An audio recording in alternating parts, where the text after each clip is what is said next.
pamumunuan ng seryales. Ito ay binubuo ng isang krus at 2 kandila na kalimitang ginagamit sa pagdiriwang ng mga prosesyon. Ang krus ng Panginoong Hesus na sagisag ng ating kaligtasan na kalimitang tinatanglawan ng 2 kandila na nagsisilbing liwanag sa kadiliman kagaya ng liwanag ng ating buhay na si Hesus. Simbolo rin ito na si Hesus ang nangunguna sa ating mga gawaing pangkabanalan upang sa Kanya tayo ay sumunod para sa ating ikabubuti at kagaya niya ay maging kalugod-lugod sa mata ng Diyos na lumikha.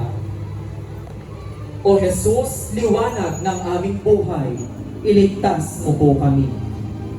Ngayon po ay dumaraan sa harap natin ang mga miyembro ng Ministry of Altar Servers mula sa parokya ng Muling Pagkabuhay.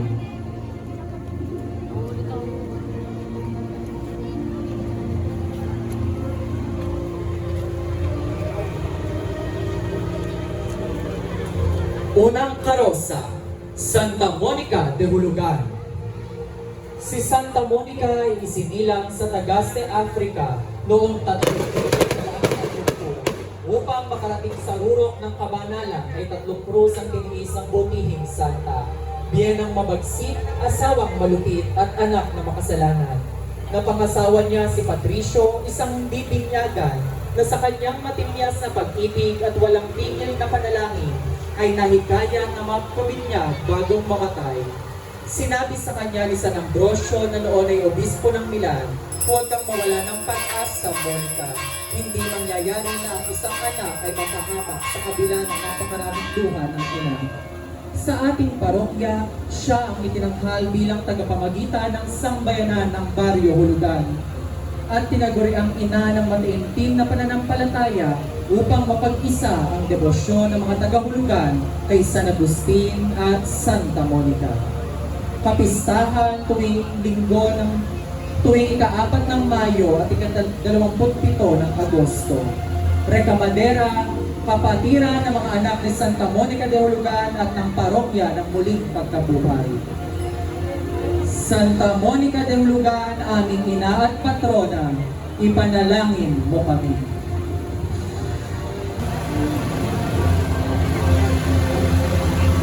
El Glorioso Patriarca San Jose de Capipisa. Si San Jose ang kabiyak ng puso ng mahal na Birhen Maria at tumayong ama ng dakilang manunubos na si Jesus dito sa lupa.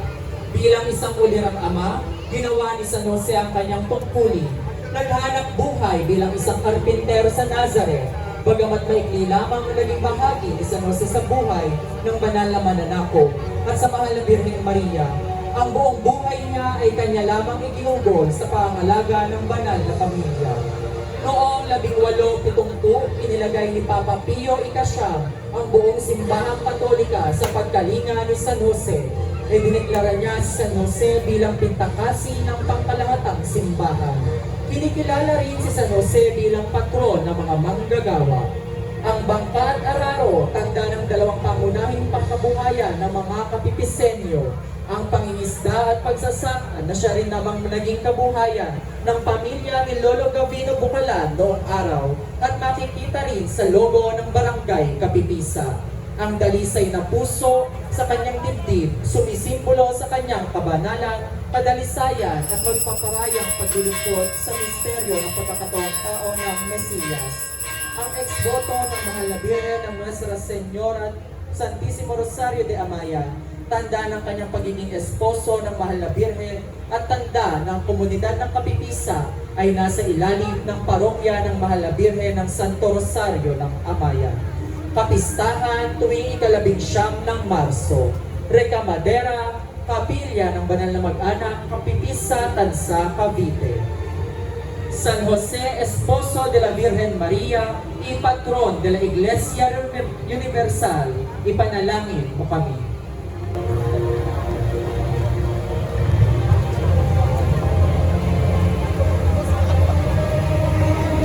La Niña Maria y su Madre Santa Ana.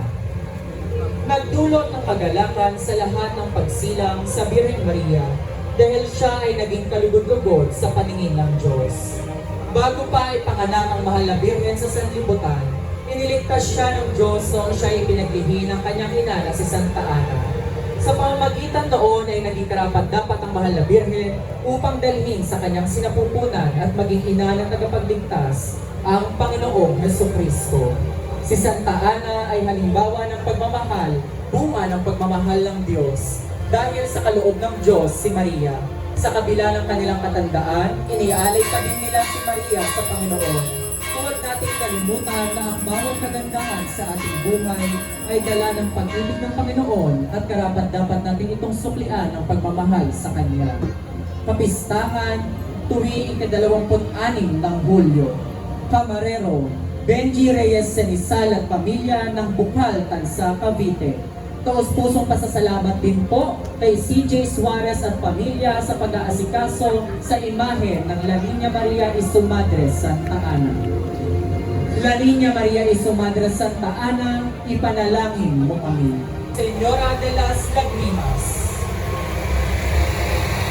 ating alalahanin ang hapis at dalamhati ng mahal na Birhen sa daan patungong Kalbaryo, habang pasa ng kanyang anak ang krus at sa Golgota, habang nakabayubay ang kanyang anak sa krus. Kung paano napuspos ang kapaitan ng puso ni Maria sa pagkamatay ng kanyang anak, ay puspos din ito ng pag-asa sa muling pagkabuhay. Kapistahan, tuwing Biyernes Dolores at tuwing ika-15 ng Setyembre. Camarera, Ginoong Jerry and Chim Di Maranan at pamilya ng Hulugan 1, Tansa, Cavite. Nuestra Señora de las Lagrimas, ipanalangin mo kami. Iho y su Madre. Nakasalubong ni Jesus ang kanyang nagdadalamhating ina sa daan patungong bundok ng Kalbaryo. Narito ang ilang talata halaw sa pasyong mahal. O bunsong minamahal ko, maganda kong bagong tao, anong salang nagawa mo, at ikaw ay ginaganito, di ko mabatang totoo. Iyang krus na iyong pasan, bunso ay iyong bitawan, at kita ay hahalinhan. Ako kaya'y mabubuhay sa lagay mo mang iyan. Ako ngayon kong lahat na, ako ang papatay na. Kung mabuhay ka, ano pang aking halaga, kung ikaw ay hindi na makita. Camarero, Remly Carretero at pamilya ng Hulugan 5, Tansa, Cavite. Nuestro Padre Jesus Nazareno, kaawaan mo kami. Nuestra Señora de la Angustia, ipanalangin mo kami. Nadama ni Maria ang hapis ni Kristo sapagkat nakita niya ang bawat sampal sa mukha ng kanyang anak. Nakita niya ang walang awang paghampas sa haliging bato. Namasdan niya ang naghihirap na mukha ng Panginoon sa krus ng ating mga kasalanan. Si Maria ay larawan ng isang inang nangungulila at naghihinagpis para sa kanyang mahal na anak. Ang imahe ng Mater Dolorosa na ito ay ang opisyal na imahe ng Birheng Maria na ginagamit sa ating parokya tuwing Biyernes Santo at prosesyon ng paglilibing.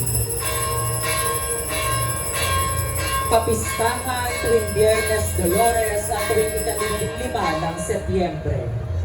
Camarera, Familia Arosa ng Hulugan 1, Tansa, Cavite.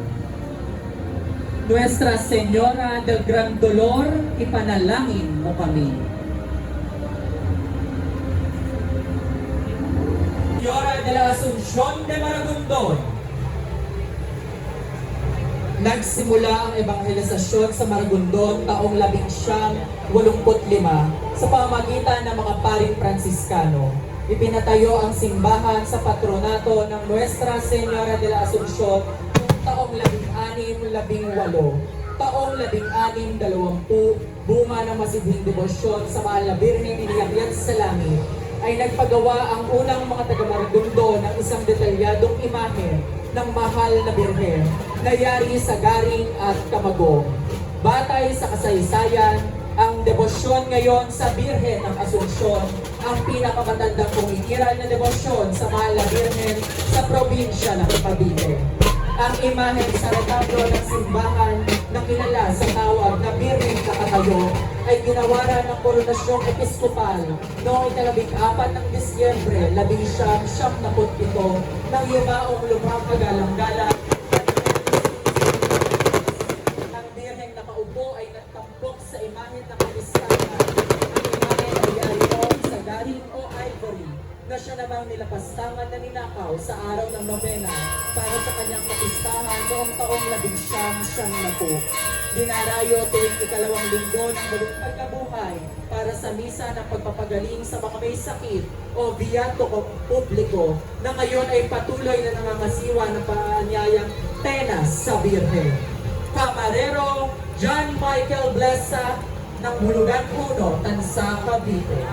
Nuestra Señora de la Asunción de Maragondon, Ina, Reina ng Patrona, ipanalangin mo kami. Señora de Immaculada Corazon de Maria. Ang kalinisinissang puso ni Maria ay isang pandevosyong pangalang gamit upang tubuin ang buhay ng mahal na Birhen. Ang kanyang mga tuwa at mga habis, ang kanyang kabutihan at tagong perfeksyon, at higit sa lahat, ang kanyang dalisay na pagmamahal sa Diyos Ama, ang pagmamahal ng ina sa kanyang anak na si Jesus, at ang kanyang pagmamalasakit sa sanlibutan. Kapistahan tuwing Sabado sa buwan ng Hunyo, pagkatapos ng kapistahan ng puso ni Jesus. Rekamadera, samahan ng apostolado ng panalangin ng parokya ng muling pagkabuhay. La Virgen Immaculada Corazon de Maria, ipanalangin mo kami. De Barangay. Ang orihinal na imahe ng Birhen Isang Barangay ay isang larawang ipinintalo noong dekada 50. Nagsimula ang debosyon sa Birhen Isang Barangay noong 1944 matapos makipag-usap ni Antonio Gaston kay Obispo Manuel Yap tungkol sa kanyang ideya na magkaroon ng imahe ng Birhen na nagpapakita ng pagka-Filipina. Ang imahe ng Birhen at ng Batang Jesus ay may suot-suot na tradisyonal na damit ng balintawak at may hawak-hawak na rosaryo. Kapistahan tuwing 16 ng Oktubre. Camarero John Albert Yolacco at pamilya ng Hulugan 1, Tansa, Cavite. Nuestra Señora de San Barangay, ipanalangin mo kami. Nuestra Señora de las Flores. Tuwing sasapit ang buwan ng Mayo, ating ipinagdiriwang ang Flores de Maria. Si Maria bilang pinakadakila at pinakamagandang bulaklak sa hardin ng Panginoon. Ang mga mananampalataya ay nagtitikon araw-araw upang maghandog ng banal na misa at mapapakong bulaklak bilang pagbibigay-pugay sa mga La Virgen Maria. Sa ating parokya, tuwing sasapit ang huling Sabado ng Mayo, idinarao sa Flores de Maria bilang pinakatampok na araw ng pagpaparangal kay Maria sa buong buwan ng Mayo, na nilalahukan ng mga kabisilyas sa pangunguna ng Confradia de la Virgen Maria. Kapistahan buong buwan ng Mayo. Camarero Kevin Nagafrente at pamilya ng Hulugan 2, Tansa, Cavite. Nuestra Señora de las Flores, ipanalangin mo kami.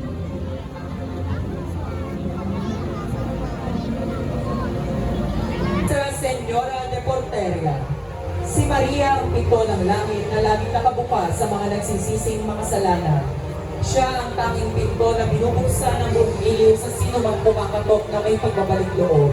Ang pinto na buong giliw na nag-aanyaya at nagpapahayag sa mga tapat at tumutuntog sa mga naliligaw.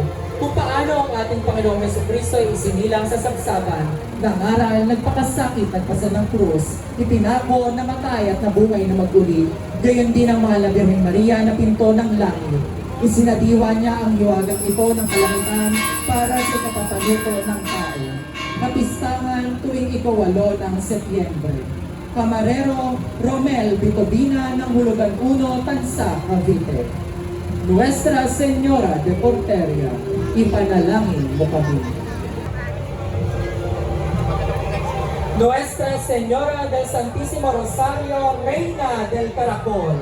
Isang karakowa sa sakyang pangdagat ang napadpad sa baybayin ng Salinas dahil sa matinding bagyo noong mga taong 1810 hanggang 1820 bago mangyari ang mga ito, ang Caraboa ay hinampas ng malalakas na hangin at alon. Habang ito ay naglalayag at dahil sa bagyo, nakita ng pinuno ang isang kwadro ng mahal na birhen na nakasabit sa dingding ng isang silid na tila sumasayaw dahil sa malalakas na alon at hangin. Humupa ang hangin at naging panatag ang dagat. Dumaong ang Caraboa sa baybaying dagat sa lugar ng tinatawag na Salinas Marcela. Tinupad ng pinuno ang kanyang pangako at nagpatayo sila ng isang tuklo. Ang karapol naman ay nagmula sa salitang Kastilan na Sisto o Pinoy. Ito ay indalig ng katawan sa sali ng tutuging habang pagbubunyi na nagbibigay pugay na nagdarasal sa pagsasayaw ni David. Ang larawan ng Nuestra Señora del Santísimo Rosario, Reyna de Caracol, ay nagawaran ng Koronasyong Episkopal noong ika-10 ng Oktubre taong 1975 at noong ika-24 ng Mayo taong 2021, ang parokya ng Rosario ay tinanghal ng lumang kagalang-galang Reynaldo G. Evangelista bilang pandiosesanong dambana at parokya ng Nuestra Señora del Santísimo Rosario, Reyna de Caracol. Kapistahan tuwing ikatlong linggo ng Mayo at tuwing ikapito ng Oktubre. Camarero, Purísimo es Salud del Rosario at Pamilya. Nuestra Señora del Santísimo Rosario, Reyna de Caracol, ipanalangin mo kami. Nuestra Señora del Santísimo Rosario de Amaya. Walang makapagsabi sa tunay na kasaysayan ng larawan ng mahal na birhen ng Santo Rosario ng Amaya. Ngunit ayon sa ilang mga tao, maaaring ipininta ang larawan ng birhen noong ika-18 siglo. Dahil na rin sa estilo ng pagkakapinta nito, natatangi ang larawan ng birhen ng Amaya dahil ito lamang ang nag-iisang imahen sa Pilipinas na nagtatampok sa mahal na birhen ng Santo Rosario kasama sina Santo Domingo de Guzman at San Agustin ng Bitola. Noong ika-1 ng Oktubre, sa pagdiriwang ng ika-6 na taon ng pagkakatatag ng parokya ng mahal na birhen ng Santo Rosario, Reynaldo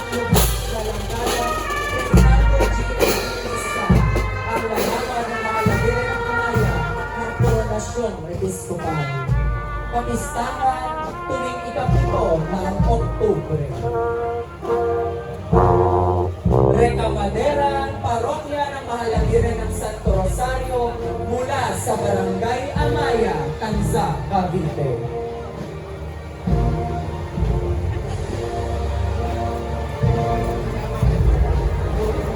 Ngayon po ay nasasaksihan natin ang delegasyon mula pa po sa parokya ng mahal na birhen ng Santo Rosario ng Amaya, Tanza, Cavite.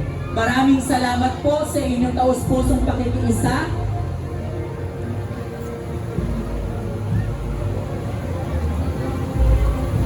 Ang aming taus-pusong pasasalamat po kay Reverendo Padre Roberto Capino, ang pura paroko ng parokya ng parokya ng mahal na birhen ng Santo Rosario ng Amaya.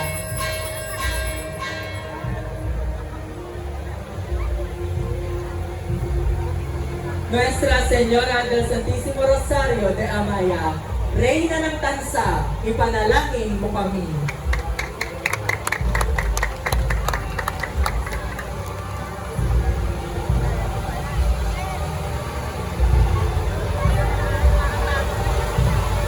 Po natin ang delegasyon mula sa parokya ng mahal na birhen ng Santo Rosario ng Amaya.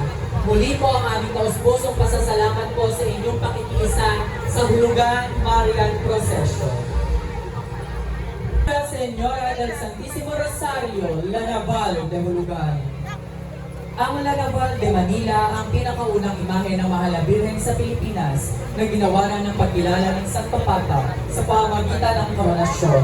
Ang imahe ng mahal na ina at ng banal na sanggol ay yari sa garing o ivory at ito ay nililok noong 1573. Tinatawag siyang Lanaval de Manila dahil sa kanya dumulog ang mga sundalong Kastila at Pilipino nang ang Pilipinas ay sinubukang sakupin ng mga Olandes. Himalang nanalo ang mga kawal ng Pilipino at Kastila laban sa mga Olandes. Kahit na mas marami ang mga ito at mas magaganda ang kanilang kagamitan at mga barko. Noong kalima ng Oktubre, 17 ginawaran ng Biro ng General ng Promosyon Pontifical sa ngalan at kapangyarihan ni Papa Pio ika-10. Ang orihinal at mapagulong imahe ng Lenaval ay kasalukuyang nakaluklok sa simbahan ng Santo Domingo, pambansang dambana ng Mahalabiran ng Santo Rosario, siyudad ng Quezon. Kapistahan tuwing ika-7 ng Oktubre. Camarera, Pamilya Bukal I. Legazpi ng Hulugan 2, Tansa, Cavite. La Gran Señora Virgen del Santísimo Rosario, La Naval de Hulugan, ipanalangin mo kami. Nuestra Señora del Rosario de Fatima de Binakayan.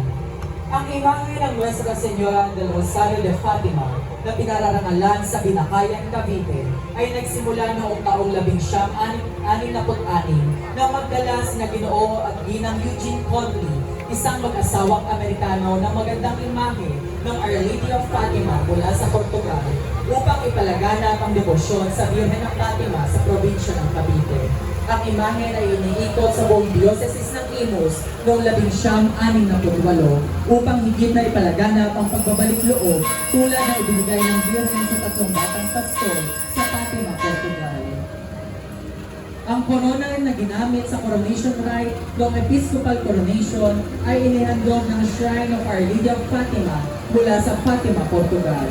Ang parokya ay idineklara bilang Diocesan Shrine of Our Lady of Fatima noong ika-12 ng Disyembre taong 2023 at sa ngalan ni Papa Francisco, ang Birhen ng Rosario ng Fatima ng Binakayan ay pinagkalooban ng karangalan ng Koronasyong Pontifical at ito ay isasagawa sa darating na ika-1 ng Mayo taong kasalukuyan. Kapistahan tuwing ika-13 ng Mayo. Camarera, Ginoong Raul at Lea Serrado ng Amaya, Tansa, Cavite. Nuestra Señora del Rosario de Fatima de Binakayan, ipanalangin mo kami.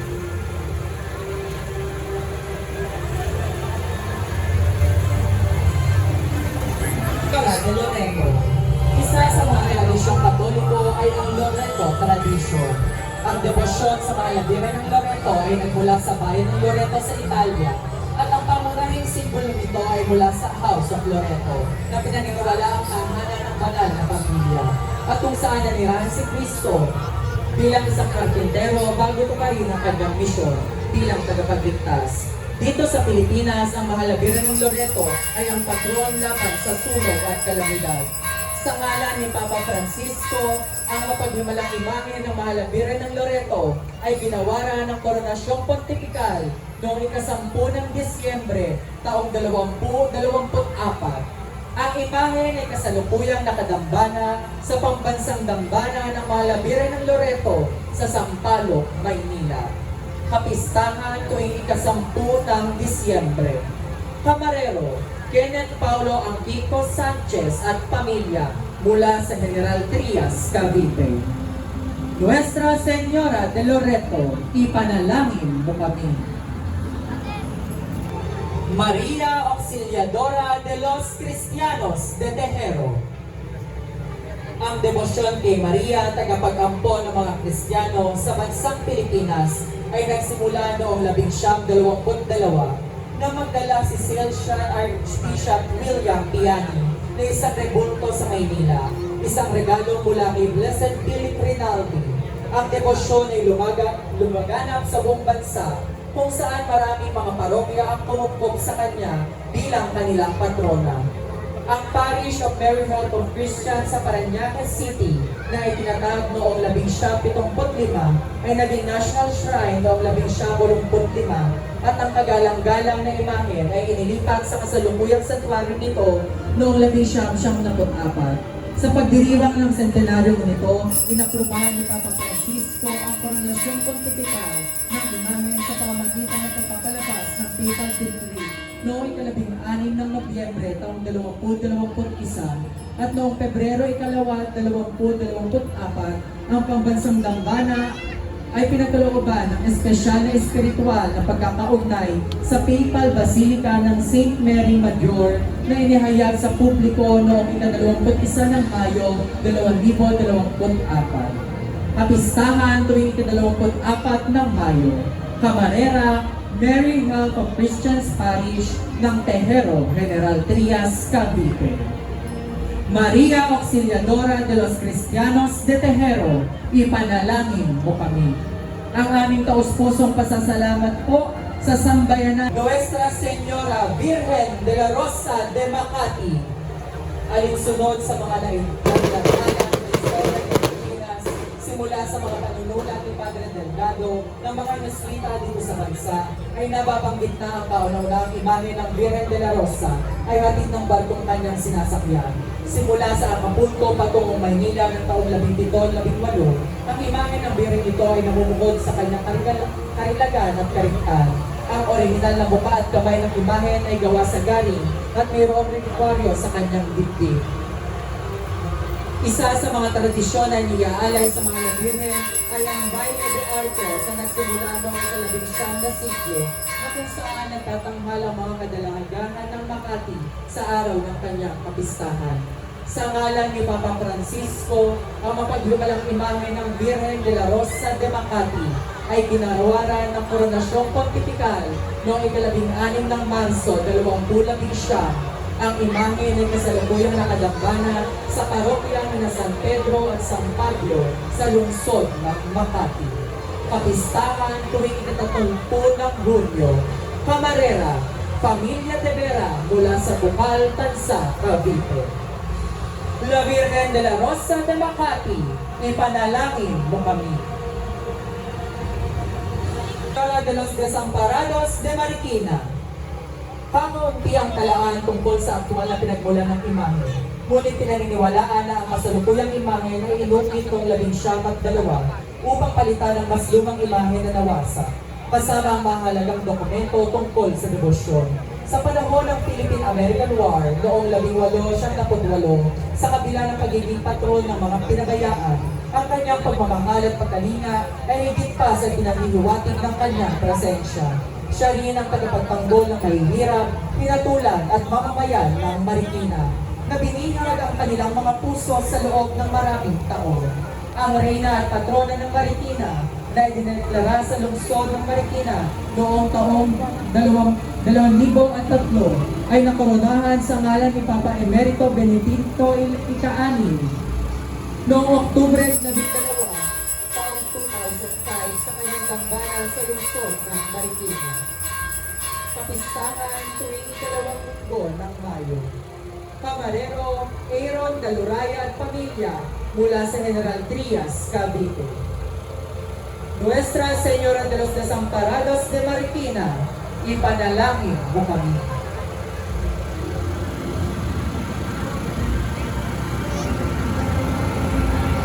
Konsolasyon y Korea.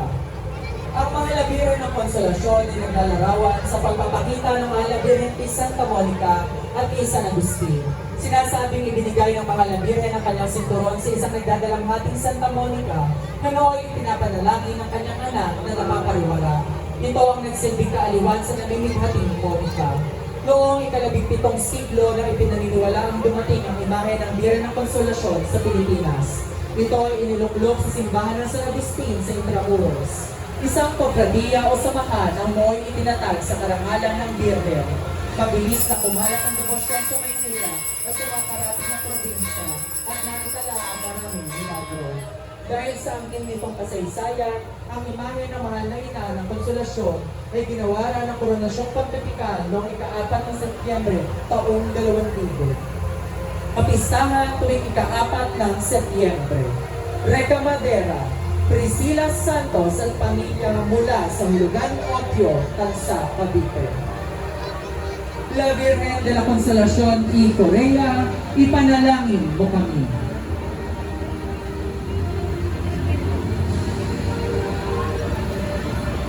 Hora del Carmen.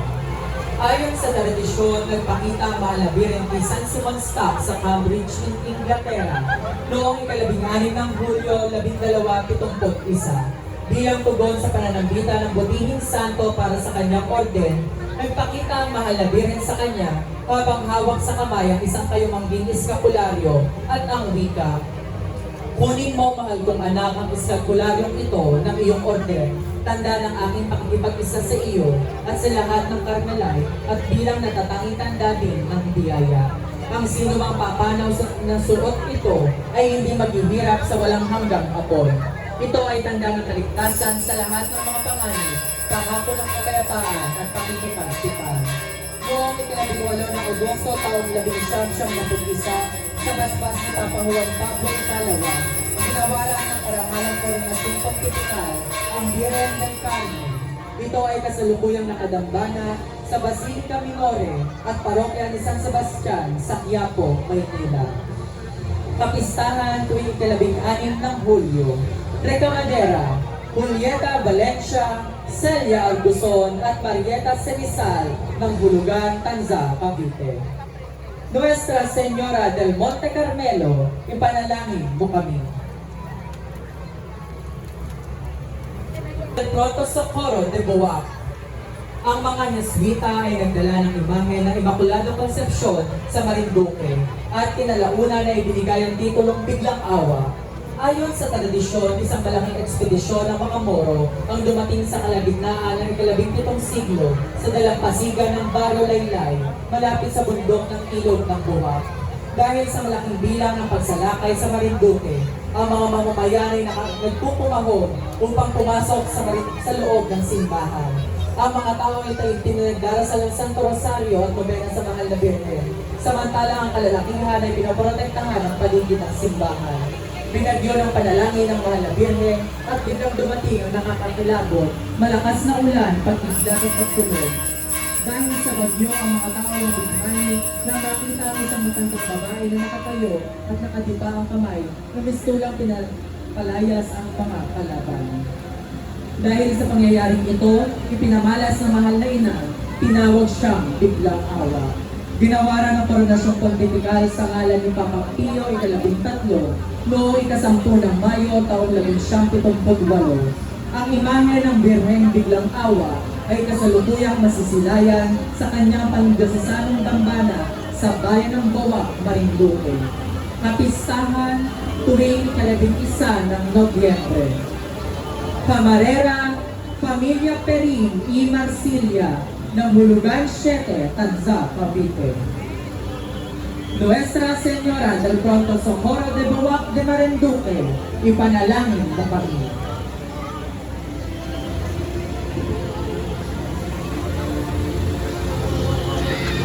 Señora de Guia, ang kinikilalang patrona ng lungsod ng Maynila noong pangunang panahon na iginawa ni Haring Felipe II noong taong 1578. Ang imahe na ito ay kinikilalang pinakamatandang imahe ng mahal na Birhen sa buong Pilipinas. Ito ay pinaniniwalaang natagpuan ng grupo na pinamumunuan ni Miguel Lopez de Legazpi noong taong 1571 pagdating nila sa Maynila. Siya ay naging saksi sa mahabang kasaysayan ng Maynila na dumaan sa maraming pagsubok, mga digmaan, pananakop at mga kalamidad noong panahon ng mga Kastila hanggang sa kasalukuyan. Ang imahe ay ginawaran ng karangalang Koronasyon Pontifical ni Papa Pio ika-12 noong ika-30 ng Disyembre taong 1975. Ang pinakamatandang imahe ng mga labirin sa Pilipinas ay matatagpuan sa kanyang pang-arkidiyosesis na dambana sa Ermita, Maynila. Kapistahan tuwing ika-18 ng Disyembre. Camarero, yumaong Paul Andrew Ramos at pamilya mula sa Poblasyon 1, Tanza, Cavite. Nuestra Señora de Guia, la Patrona Jurada de Manila, ipanalangin mo kami. Nuestra Señora de Peña Francia de Naga. Ang Peña Francia ay ang birhen na pinipintakasi sa buong lalawigan ng Bicol. Ito ang naging tanggulan at sandigan ng mga Bicolano sa loob ng mahigit 300 taon. nagsimula ang pamimintuho sa mga labirin ng Peñaplaza sa bansang Espanya, na kung saan ang orihinal na imahe ng nasabing birhen ay nakita sa isang lalaking nagngangalang Simon Vela sa kabundukan ng Peña de Francia sa pagitan ng Caceres at Salamanca. Umusbong ang pamimintuho sa mga labirin ng Peñaplaza sa Pilipinas noong ika-17 siglo nang dumating ang pamilyang Covarrubias buhat ng San Martin de Castanar sa Espanya at sila'y nanirahan sa Cavite. Noong ika-20 ng Setyembre taong 1924 sa ngalan ni Papa Benito, ika-15 ay ginawa ng Koronasyong Pontifical ang imahe ng Mahal na Birhen.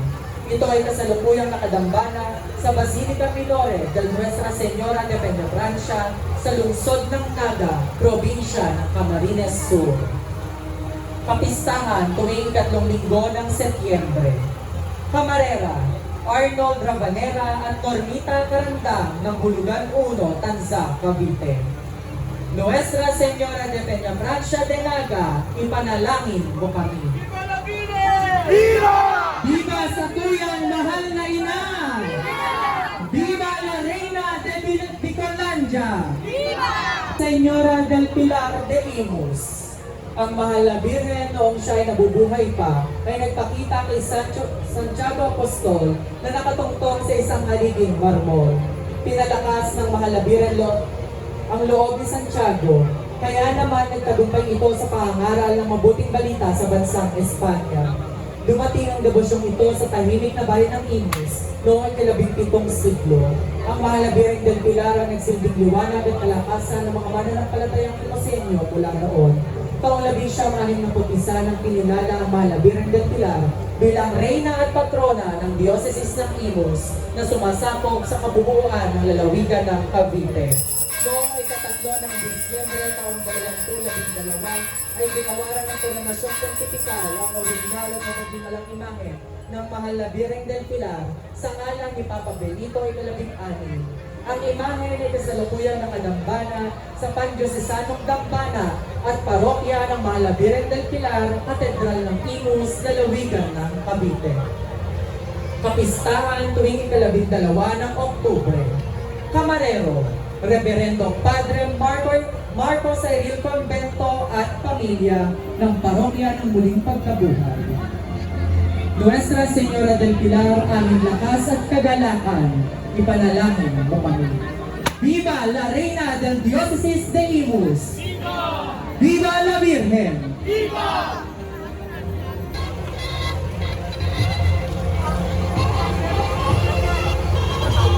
Ang aming taus-pusong pasasalamat po sa pamilya Dimaranan sa pag-aasikaso po sa karosa at imahe ng Mahal na Birhen del Pilar. Señora de la Soledad de Portabaga, ang Reyna ng Cavite, tinanghal bilang La Excelsa Patrona y la Celestial Guardiana y Protectora de la Provincia de Cavite y su Puerto, ang ina, Reyna at Patrona ng buong probinsya at lungsod ng Cavite, na pinamimintuhuan ng buong lalawigan at mga karatig bayan, at hindi maitatangging natatangi at nakalimbag sa kasaysayan at puso ng bawat Caviteño. Ang pinakamatandang nananatiling larawan ng Mahal na Birheng Maria sa bansang Pilipinas. Mahimalang nagpakita at natagpuan sa Portabaga sa baybayin ng Kanyakaw sa Cavite Puerto noong 1667.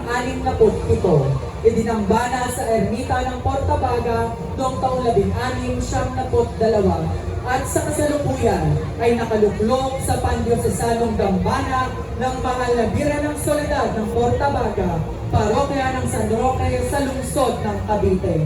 Noong ika-18 ng Nobyembre 2018, sa ngalan ni Papa Francisco, ang orihinal at mapaghimalang larawan ng Mahal na Birhen ay ginawaran ng Koronasyong Pontifical at itinanghal bilang pambansang yamang pangkalinangan ng Pilipinas noong ika-24 ng Nobyembre taong 2018 at simula noon hanggang ngayon, kinikilala at pinaparangalan bilang tunay at nag-iisang reyna ng probinsya ng Cavite. Kapistahan tuwing ikalawa at ikatlong linggo ng Nobyembre. Camarero, EJ Tiglaw at pamilya mula sa General Trias, Cavite. Nuestra Señora de la Soledad de Mortabaga, ipanalangin mo kami. Viva la Reina de Cavite! Viva Luz de Pilipinas! Viva la Reina de Cavite! Ang aming taus-pusong pasasalamat po sa inyong pakikilahok sa Hulugan Marian Procession.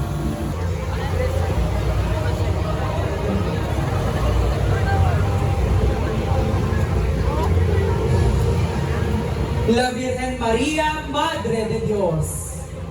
Ang mahal na Virgen Maria, ina ng Diyos, ipinag-ibay noong ka-44 sa Konseho ng Efeso. Ang dogma na tumutukoy sa mahal na Virgen Maria bilang ina ng Diyos at tagapagligtas. Si Maria ay binigyan ng Diyos ng pagkilala bilang ina ng Diyos sapagkat kanyang ipinaglihis si Jesus na Diyos na totoo at tao namang totoo.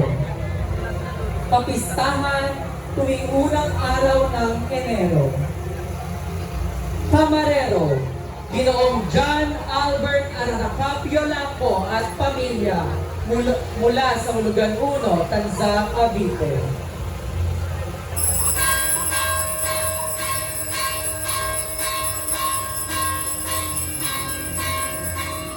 La Virgen Maria, Madre de Dios, ipanalangin mo kami.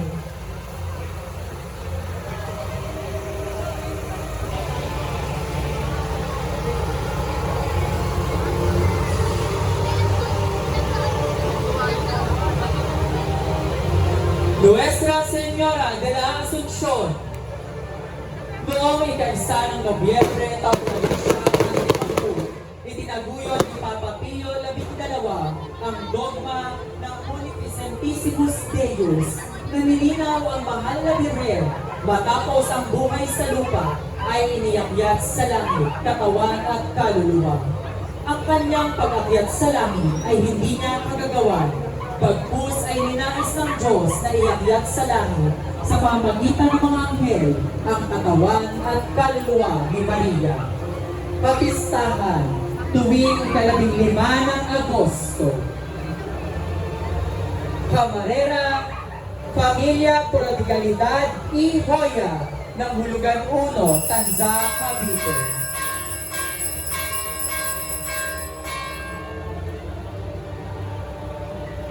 Nuestra Señora de la Asunción, ipanalangin mo kami. Nuestra Señora de la Medalla Milagrosa, noong taong 1833 beses nagpakita ang mahal na Birhen sa Madrid si Santa Catalina Labore sa bansang Pransya. Sa ikatlong pangitain, nakatayo ang Birhen sa isang globo at ang mukha ay napakaganda. Ang mga kamay ay pinanggagalingan ng mga liwanag na nakakasilaw. Narinig ni Santa Catalina ang mga katagang ito. Tingnan mo ang sagisag ng mga biyayang pinagkakaloob ko sa mga humihingi sa akin. Sa paligid ng ina ng Diyos ay nakasulat ang mga katagang ito. O Maria, ipinagdihin, walang kasalanang original, ipanalangin mo kaming dumudulog sa iyo. Sinabi ng mahal na Birhen, magpagawa ka ng ganitong medalya. Ang taong magsusuot nito ay magkakamit ng maraming biyaya at pagpapala. Kapistahan, tuwing ika-20 ng Nobyembre, Recamadera sa mga ng Iyas de Maria ng Parokya ng Muling Pagkabuhay. O Maria, ipinagdingin walang kasalanang orihinal, ipanalangin mo kami dumudulog sa iyo.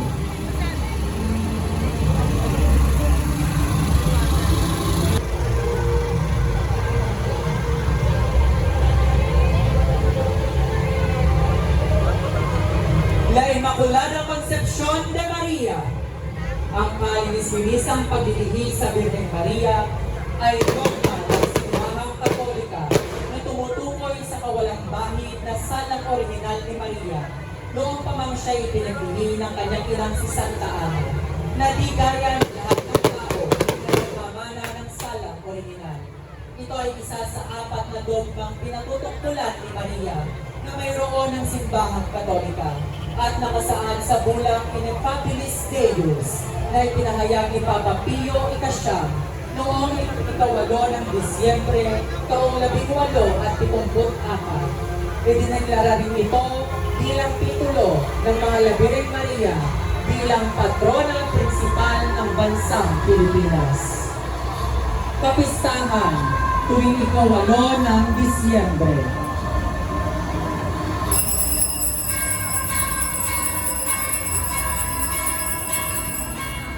Recamadera, Confradia de la Virgen Maria ng Parokya ng Muling Pagkabuhay. La Inmaculada Concepcion de Maria, ipanalangin mo kami. Ang aming taus-pusong pasasalamat po kay Ginoong Calvin John Romero at pamilya sa pangunguna at pag-aasikaso ng karosa at sa imahen ng La Inmaculada Concepcion.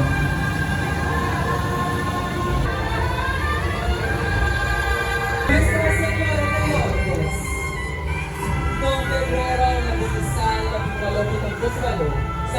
si Bernardita Sumiro, anak ng isang madalit ang Kalabuti, ay nagtungo sa parang ng Kasabilo, malapit sa Lourdes, Francia, sa kasama ng dalawang babae upang mangunguha ng kahoy ng panggato. Samantalang nangangahoy ang dalawa, si Bernardita ay naiwan na malapit sa isang batong malaki. Walang ano ay narinig niya ang ugong ng isang malakas na hangin. Tumingin siya sa isang humid na bato at natampad sa kanya at paningin ng isang magandang babae. Ang nasuotan ng babae ay puti na may laso sa mewa, nakabelong puti rin at may hawak na rosaryo, at nagpakilala, ako ang Immaculada Concepcion.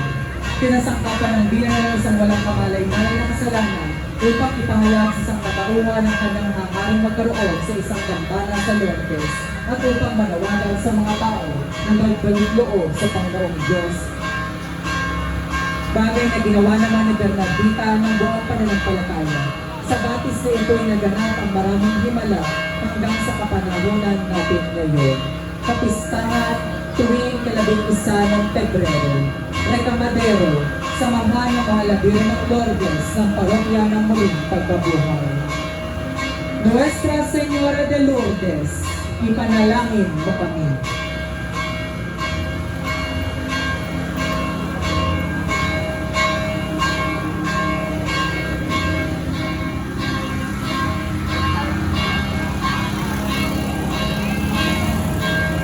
Ang lahat po ay inaanyayahan